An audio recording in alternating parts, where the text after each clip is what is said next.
That was a hell of a lot more than a statement win by the Winnipeg Jets on Friday night over the Dallas Stars. It was utter dominance. There was so much hype going into this game. Dallas obviously making the big trade, getting Mikko Rantanen at the deadline, pushing, battling to try to get that top spot in the Central, and obviously the storyline, can Winnipeg hold on? And they definitely showed that they could hold on to that division lead. They destroyed the Dallas Stars 4-1. It was an incredible game. Like I said, a lot of hype going into this matchup. A sold-out barn. Dylan Samberg got the game going with a rocket of a shot that just ignited the crowd and the team. It seemed like everyone knew how important that first goal was going to be, and you could feel it. The building was electric all night long, and I wasn't there. I was 2 provinces away watching on TV, and I could feel it. That's how good this team has been. That's how energetic Winnipeg is feeling about the Jets right now. You can tell everyone's talking about it, and for good reason. The Jets are playing some of the best hockey that they've ever played, and arguably, I can honestly say confidently, as a fan that's watched so many games,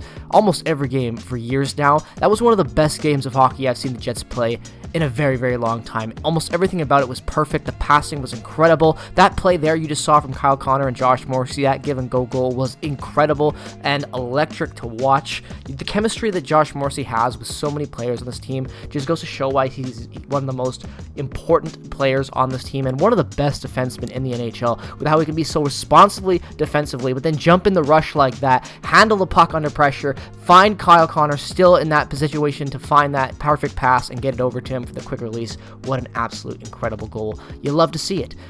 Just an incredible game, and every element of the Jets was just on fire.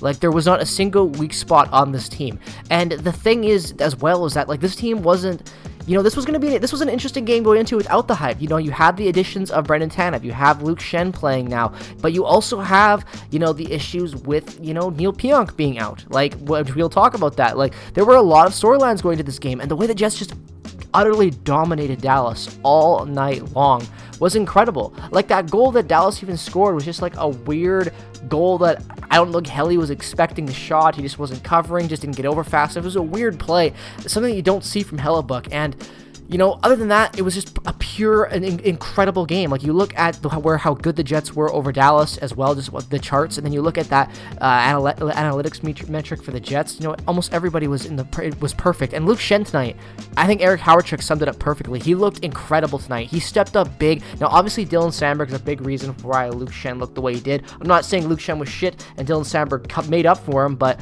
the fact with Neil Pionk being out, it really gave Luke Schenn an opportunity to really find some stable chemistry, because Dylan Samberg is so damn good and he can make anyone around him good. There's a reason why Pionk's having the year he's having. It's because of Dylan Samberg, and I love those pairings. I think that those defensive pairings, even without Pionk, like, that looks really good to me. And I love the way that Fleury played down there with Colin Miller. I really like that pairing. I think it's showing what both those guys can do under the right circumstances when they're not having to play with Logan Stanley. And we're seeing them thrive now, and it just shows how good the depth can actually be when you take Logan Stanley out of the lineup.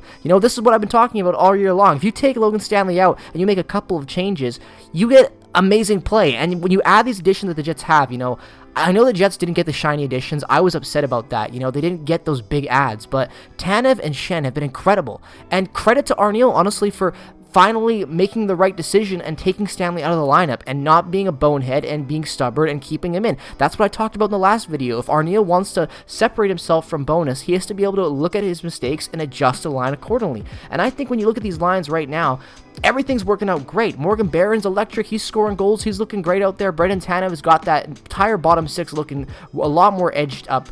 Mason Appleton's playing better as well, because now he knows that there's a guy that can take his spot. Like, everything is just more energetic in the bottom six.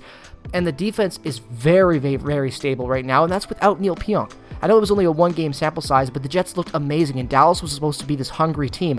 So I give full credit to Chevy. I was skeptical about these moves. I didn't think that they were as good as the Jets could have been, or has been as aggressive the Jets could have been at the trade deadline, but they were great. And when you look at Perfetti as well too, I want to give a shout out to Perfetti, because I feel like he's been getting better every game all season long. He's played a lot of really important hockey for this club. He's had really good chemistry with Nikolai Ehlers. He's also really helped elevate Nemestikov Kucherov's game as well, and he's a huge reason why that second line has found so much chemistry. Everyone just has a role to play on that second line, and I really, really value what Perfetti's bringing. He just looks like every game he goes out there, he gets smarter, he gets more confident, and he's playing great hockey. I know that the points necessarily aren't there. You could argue that he could have more points, but I love what his game's growing into, and I think that, you know, he's going to have a very, very important role with this club going into the future, and he's having a very great year. This is a great year, again, just in a year of a fantastic, you know, player. You look at Velarde too, having a career year. Like, there's just so many guys having standout years for this team. It's a huge reason why the Jets are finding the success that they are.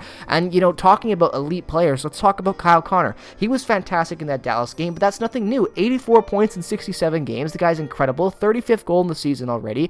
Like, he's absolutely electric. Kyle Connor, you know, this is, again, I want to say that this isn't a, like, we've seen this before, though, from Kyle Connor, like maybe not the consistency as much as the back checking, like, just the overall improvement, but let's not forget that Kyle Connor's already had an incredible season in the past, eclipsing over 93 points, and passing Blake Wheeler for those back-to-back 91, and I think that we could potentially, you know, knock on wood here, I'm going to say, we could see a 100-point season potentially for the first time in franchise history, thanks to the efforts of Kyle Connor and his incredible season, and just putting this team on his back at times offensively. Like, you know, he has just been so damn good. He's got so much chemistry with Mark Scheifele, and again, Mark Scheifele as well has just been, of course, incredible. Like, we cannot shine away from how important Mark Scheifele is to this team compared to where we were talking about, you know, 4 years ago, even 5 years ago, with what the issues with Blake Wheeler and Mark Scheifele in the locker room and all the crap going on with that version of the Jets, to where we are now and with what Mark Scheifele has become. He is probably one of the best teammates in the NHL, it seems like. Everyone absolutely loves him in that room, and not only that, he's being a landlord, for Christ's sakes, to the damn two new additions of the Jets. You know, Luke Schenn and Tanev are living with Mark Scheifele. He opened up his home to those guys to, you know, even help them bond with the team faster and show that, you know, everyone is welcome here, and we want to win. We want you guys here. Let's go get it. And I love seeing it, as well as being the franchise leader in goals now. You know, Mark Scheifele, another standout in this team, and we've seen it all year long. And I feel like that Dallas game was, you know, an accumulation of everything that's gone right for this team all year long, finally coming out in its absolute truest and best form with some of the crispest passing we've seen from any Jets variation team ever. Like, let's be real, that was some of the best passing the Jets have ever had since relocating to Winnipeg. That was an incredible game of just pure dominance, and I absolutely cannot wait for the playoffs and for the rest of the season to play out. It has been an incredible year to be a Jets fan, and I know you're all feeling the same way too. And if you're new to hockey and you're new to being a Jets fan, well, you picked a hell of a time to get into the sport. So thank you so much for watching. Peace, love, and positivity as always. Follow me on Twitter, Instagram, subscribe if you're new, and I will see you all in the next one very, very soon.